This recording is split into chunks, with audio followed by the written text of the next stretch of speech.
Hello and welcome to Habitat for Humanity Great Britain's event to celebrate International Women's Day. This year's theme is Inspire Inclusion.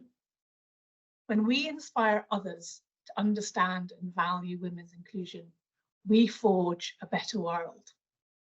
And when women themselves are inspired to be included, there's a sense of belonging, relevance, and empowerment. I'm Nicola Barclay. I've been involved with Habitat for Humanity Great Britain for over 5 years, and I have been the chair of the Board of Trustees for nearly 3. In that time, I've seen some great examples from around the world of projects and programmes that positively impact the lives of women and their communities. In fact, my first hands-on experience was in a little village outside of Mumbai in India, where I participated in a women's build and helped to build a home for a family, which enabled their children to do their homework on a solid, safe, dry floor, ensuring that they could continue their studies uninterrupted by monsoon rains or snakes and scorpions. Today, we're going to hear from some inspiring speakers from across the Global Habitat Network, who will give us an insight into the work that they're doing in their communities. And they will show us how the charity, through you, our supporters, are enabling more women to access finance, land rights, homes, sanitary facilities, and many more. In Zambia, we're providing women with access to digital saving schemes that help them to pool their resources and support each other through lending and saving, which increases their financial resilience and autonomy. In places like Myanmar, which have been in a state of emergency since the military coup in 2021, we're helping the poorest and most vulnerable households with cash to help them pay rent, make repairs to their homes, and even to buy food. With the dual challenges of political unrest, coupled with the impact from the climate emergency, the people we are helping are some of the most vulnerable and hard to reach. As the impacts of climate change continue to disproportionately impact those in the developing world, we know that Habitat for Humanity and our partners have a really important role to play in ensuring that those in most need are supported and provided with safe, secure housing that will provide long-term protection. All of the work that we're highlighting today enables women across the world to lead safer, more productive lives, which provide security and resilience for their families and communities. As well as our international speakers, you're also going to get a chance to hear from Alison Burden, who has recently joined HFHI as Gender Equity Lead. I know that she will have a laser focus on measuring success through the capture of sex disaggregated data from our projects and ensuring that we are advocating and supporting inclusion of women in all that we do. I'm going to hand you over now to our first speaker, but before I do, I just wanted to thank you again for joining us today and for supporting our mission. And here's to an inspiring International Women's Day. Thank you, Nicola, and I'm really pleased to introduce now Margaret Mengo, who's Regional Director of Programme Operations in Africa.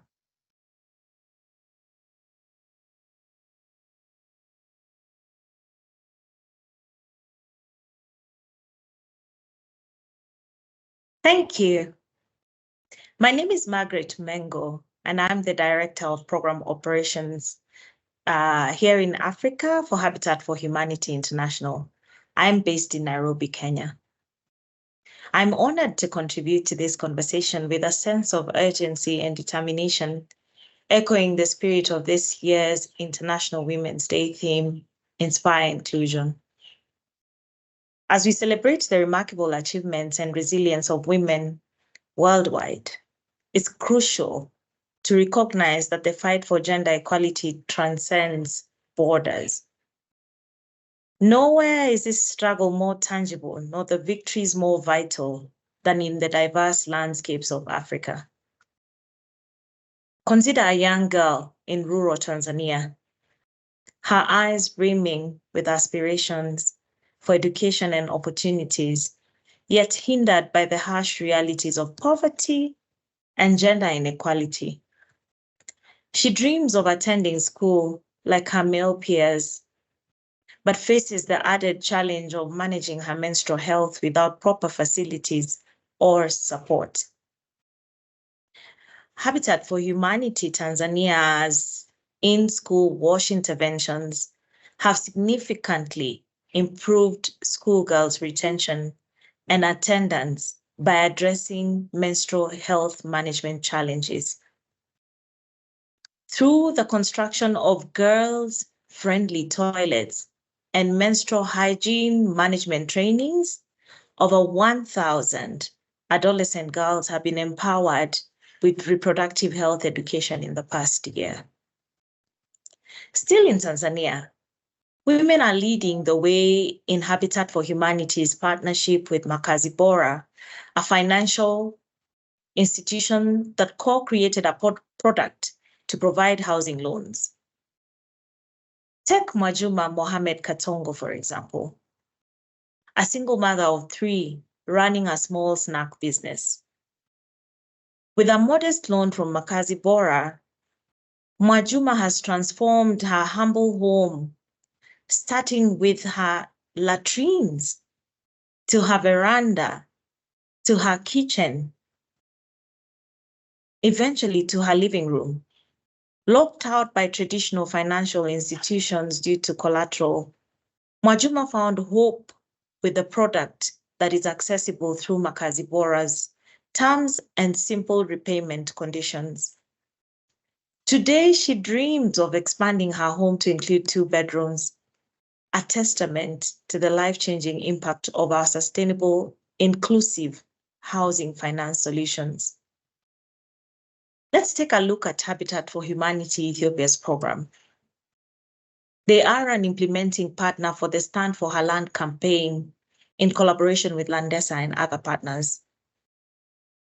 The Stand for Her Land project exemplifies our commitment to advance gender equality and sustainability through collaborative efforts. Land is the foundation of shelter, livelihoods, and climate resilience. It's fundamental for survival and gender justice.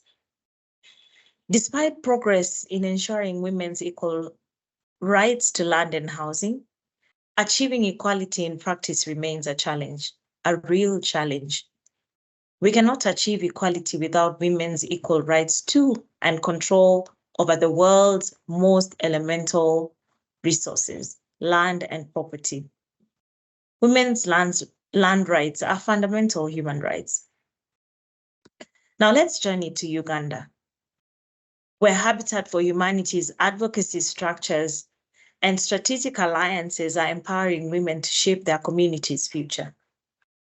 Through comprehensive community sensitization programs and gender mainstreaming strategies, we are amplifying the voices of women, youth, and girls, ensuring they're heard and are included in decision-making processes.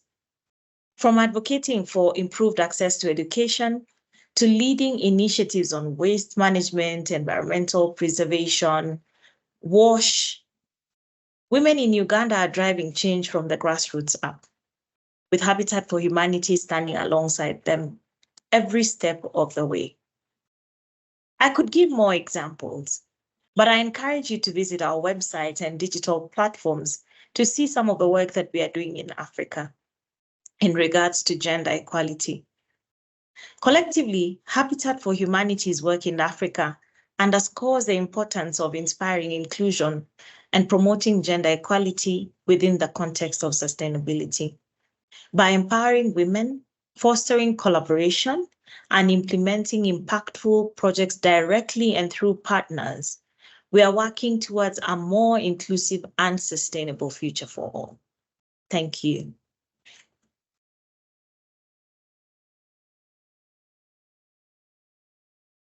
Thank you, Margaret. And I'm really pleased to introduce now Jared Rabuto and Justin Atemi from Habitat Kenya, who are going to share a presentation about the work that they do there to empower women through their programming. Thank you.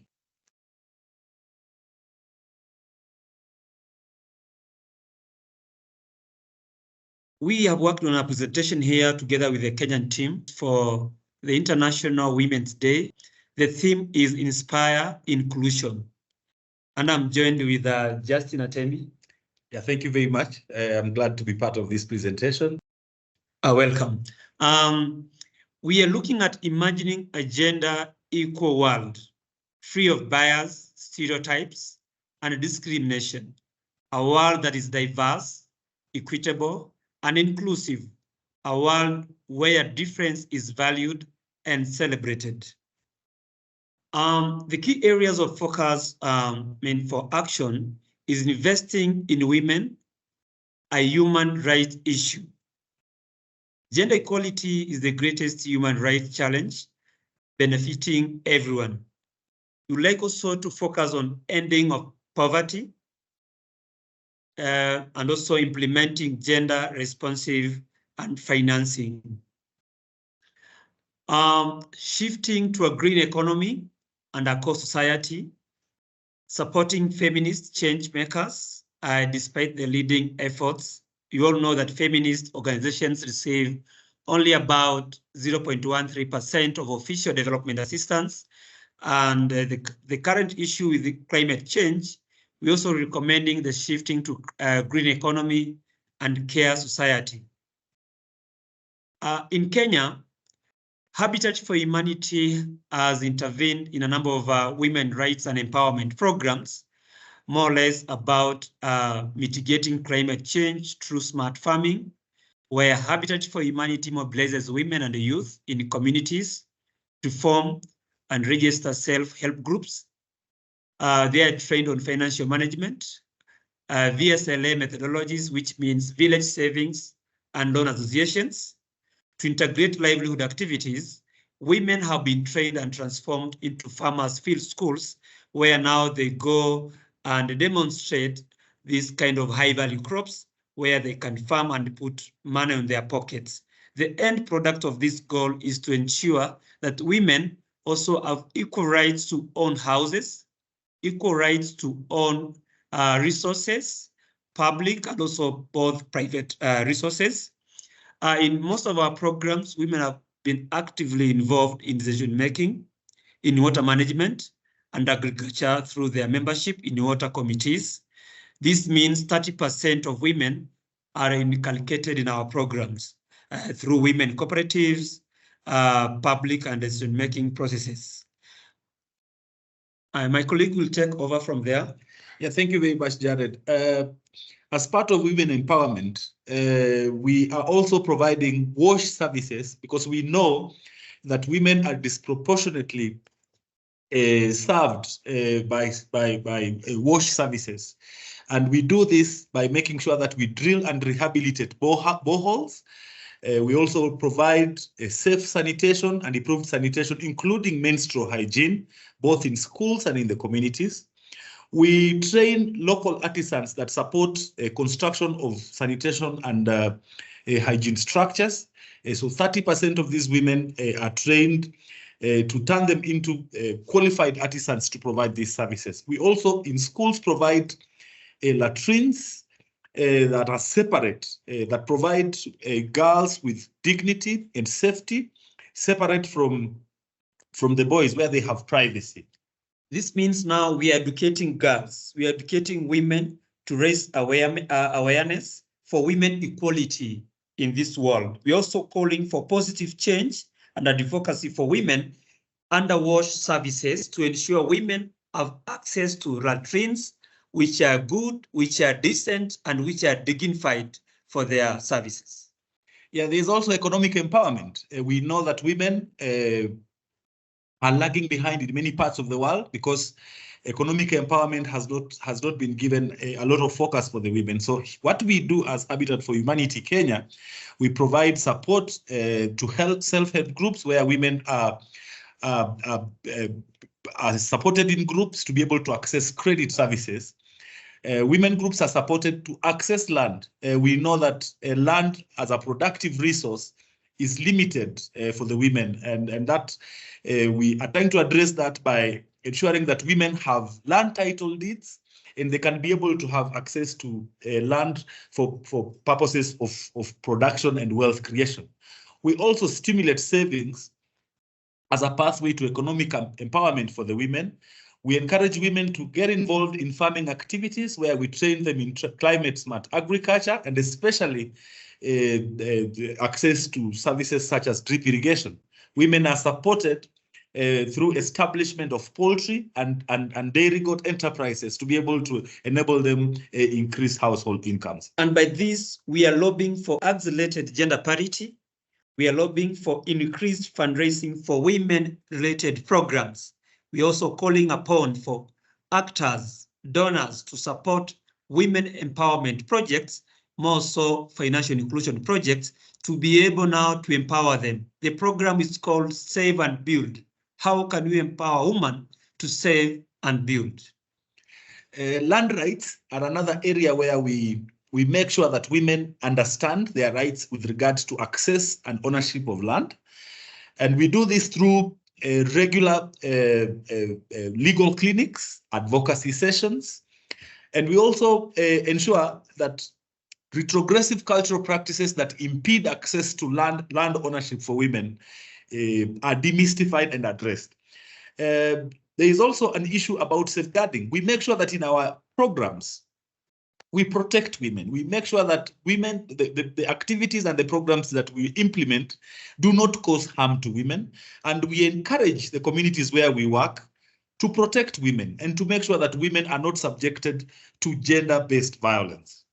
And by this, we have tremendous achievements. For example, we have constructed over 150 houses in 2 years alone for women, orphans, and empowered them to get related land documents for them to even access even more housing loans on their own for those who can be able to get loans.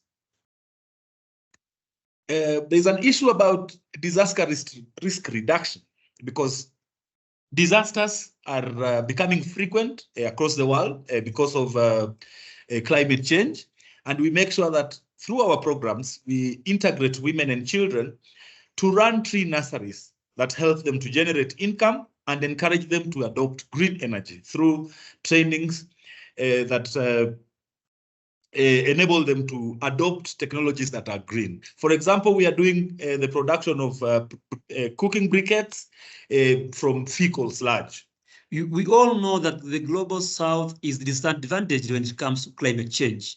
And we have disasters like in Kenya, floods, drought. In Laikipia County, for instance, we have drought which is ongoing. 70% of the people affected are women. Women do not get access to water. The distance is so high, over 10 kilometers, 204 is 20 kilometers. We would like to reduce this distance, for example, by 1 kilometer to access water points. And this calls for concerted efforts from donors, from partners to empower women in a collaborative way. So the barriers to women empowerment in Kenya are many and diverse, but poverty is one of the biggest impediments to women empowerment, especially at the whole household and community level. There's also gender-based violence that women are subjected to. Women face intimidation, hostility, and humiliating work environments where sexual violence, for example, is a big problem. Lack of access to resources is another big impediment and barrier to women empowerment, where women are significantly less likely than men to have access to productive resources such as land, as we have already mentioned. Access to finance is also a problem, and even access to information. Another problem is discriminatory societal norms that are gender-based. Discrimination presents, as we all know, an entrenched barrier to women's economic empowerment. Unequal domestic responsibilities for women, where women shoulder disproportionate responsibility when it comes to domestic work and unpaid care tasks, where women are taking a lot of time and they're spending a lot of their energy doing a household work that is unpaid for. Yes, touching on poverty and gender-based violence, you all know that in Africa or the global south, women are the most disadvantaged when it comes to cultural issues. Women are not empowered, they are not allocated financial assets, they are not allowed to access public resources, and this contributes greatly to poverty affecting women. Lastly, as we end our presentation, we want to mention that everyone in the world needs to focus on women empowerment, because that will accelerate development for the world, and it will make the world a better place for everyone. Our next presentation is from Albert Chibuye from our Zambia team, who will be talking about a project there which aims to increase women's access to financial services and digital inclusion. Thank you.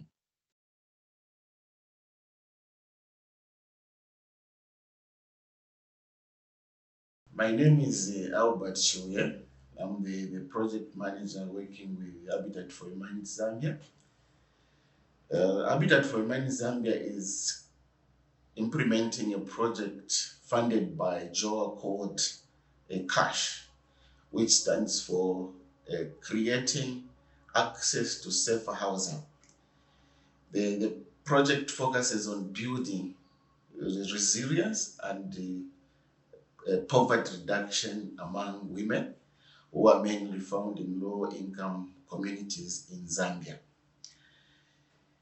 According to Zambian statistics, we have a housing deficit of 1.5 million currently, and by 2030, this is expected to rise to 3.3 million units. And as Habitat for Humanity Zambia, we've been striving to how best we can contribute to the reduction of housing deficit in Zambia, particularly among women who are mostly affected by homelessness, those that stay in low-income settlements. You'll notice that most of them are single mothers, widowed, and according to the land management system in Zambia, it doesn't favor them so much. And therefore, the CASH project has come at an appropriate time, because we are now seeing how best can we reduce poverty and financial inclusion among women. So how are we doing it? So as Habitat for Humanity Zambia, we are promoting saving groups where our women are being encouraged to join. And the project targets to reach 60,000 beneficiaries in the next 4 years. Out of this, 90% or 54,000 will be women that will be targeted through the saving groups. And we are hoping that through this process, the women will be able to access financial products which are demand-driven, affordable, and appropriate for them to improve their homes. So we are working with the partners like Zambia National Building Society to co-create a housing finance product that is appropriate and affordable among the women of low-income communities. And we are hoping that once the product is fully developed and rolled out, our women will be able to access and utilize these finances to build or improve on their shelter. And we are seeing as Habitat as this is the most appropriate means to contribute to the reduction of the housing deficit in Zambia. So this year's International Women's Day theme of Inspire Inclusion has actually come at the right time, because as an organization, we are encouraging our women to fully involve themselves, to fully participate in saving groups, so that they are included in the process and ultimately be valued. So we are seeing ourselves promoting women so that they understand that they are valued. And through the financial inclusion in this formal and informal financial service provision, they will be able to understand that they can be empowered and valued. And the most important thing is for them to be motivated at the end of the day to acquire the needed financial resources to improve on their shelter. And we must be able to appreciate the assistance that we are receiving from partners like JOA, who are supporting the financial inclusion component, and also the digitalization of the saving groups, so that they are, at the end of the day, linked to financial services through the banking digital platforms, so that they can be able to access the loans and repay their loans through the digital processes that will be created.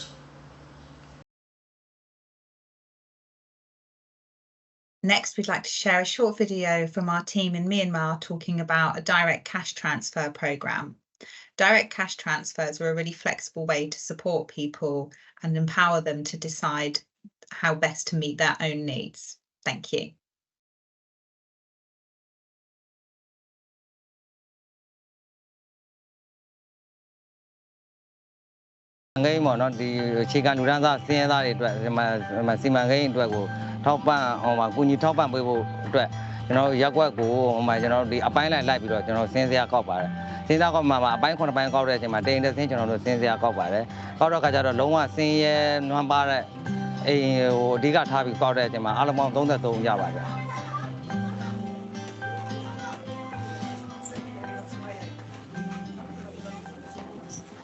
Tami a going a matan sane to the option of no, Tami ma mi does win, don't you share, appear me at me, it does win, don't you share. Tami a going a matan sane to the option that aim to a la lesson view, a man yet lesson view, no, a carry me, I am in her one in the air, no, in our one in the air, carry me, I see, in our one in the air, aim. အိမ်ရပြဿနာရောရှိရပါတော့။တမီအခုတနေ့တာဘယ်လိုဖြတ်တန်းနေရလဲဆိုတော့တမီကအခုမနေ့မိုးလင်းလာရင်ပေါ့ချီထိုးတင်တယ်ပြီးတော့ကလေးတွေကိုစားပြပေးရတာတမီရဲ့အလုပ်တစ်ခုဖြစ်တယ်ပေါ့နော်။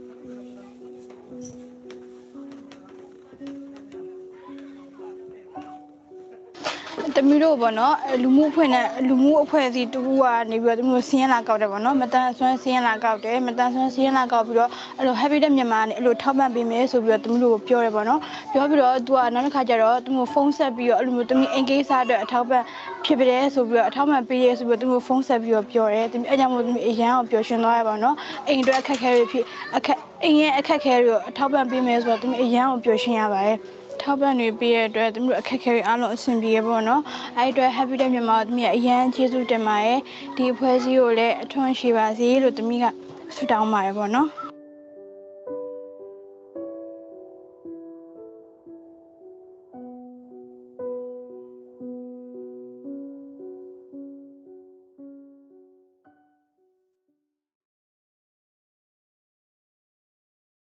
Our final speaker at today's event is Alison Burden. Alison is Programme Director for Diversity, Equity and Inclusion for Habitat for Humanity International, and she'll be talking about our work to integrate gender equity into programmes across the world. Thank you.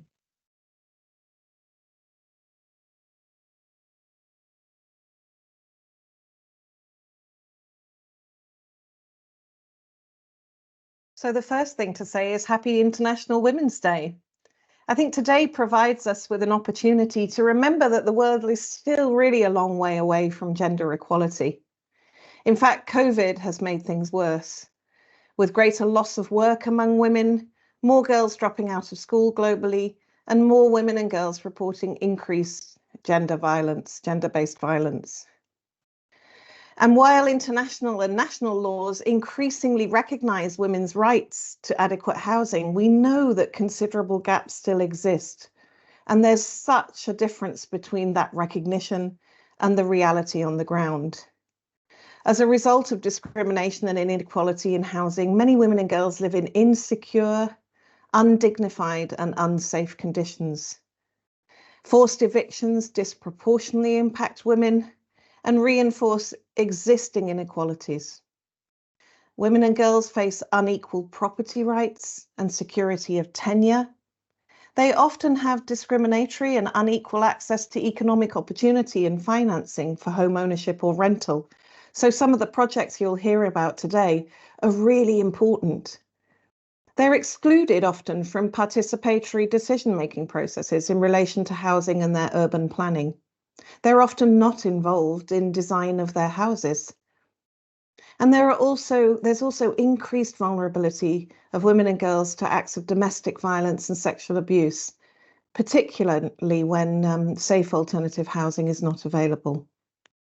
So, of course, gender discrimination, and we need to remember this, is compounded by other forms of discrimination.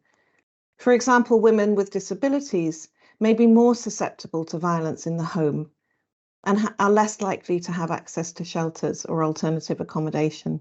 So we need to remember that there's that intersection of identity that is important. But it's not all bad news. There's things that we can do. So what can Habitat do? Well, first, it's not simply enough to hope that things will get better. The housing sector needs to change. We need to deliberately and intentionally analyse the different needs and experiences of men, women, boys and girls, and other gender identities. We need to adapt our programming to address their specific and different needs. We need to ensure that particularly women and girls are part of design, planning and decision-making, not just present in the room, but influential in the process. Finally, we really need to measure change. We need to disaggregate our data and understand what's happening in the lives of women as a result of our projects. Because what gets counted obviously gets done, and we need to really need to be sure that we're accountable to those we seek to serve. So Habitat for Humanity is also a powerful platform to demonstrate change and to influence change. So we need to be the change we seek. The projects you've heard about are a really good start, and we have good practice to build on. We need to be more consistent and more systematic about this in our work.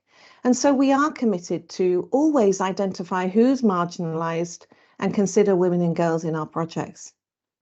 We need to carry out gender analysis consistently across our work so that we can understand the different needs of men and women.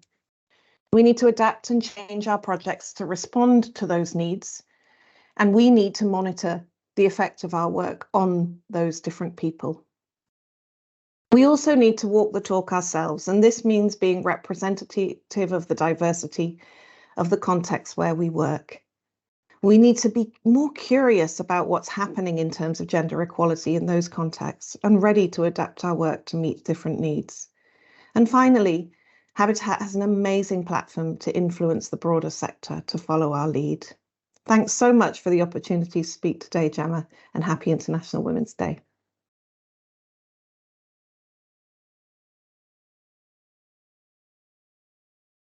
Well, what a fantastic session of speakers we've heard from today. And I hope you feel inspired just listening to them. I certainly do. I'm going to go away with a spring in my step as I continue my day, this International Women's Day. Now, I'm so glad you stayed with us for the whole session, but I'm really keen that we continue to work with you and engage with you. You are our most important people, our supporters. So what can you do next? Well, we have obviously a call to action. We have so many projects around the world that we want to be able to fund and support. So if you are able to give us anything at all, just to help us with our continuing mission of helping people to have a home, please do click the link which will come up on the screen after I finish talking It'll take you through to our donation page, and you can give as generously as you feel able to. Please also share with your friends, your colleagues, your family. Let's make this network of supporters as rich and as deep as it possibly can be, so that we can make the impact we want to make.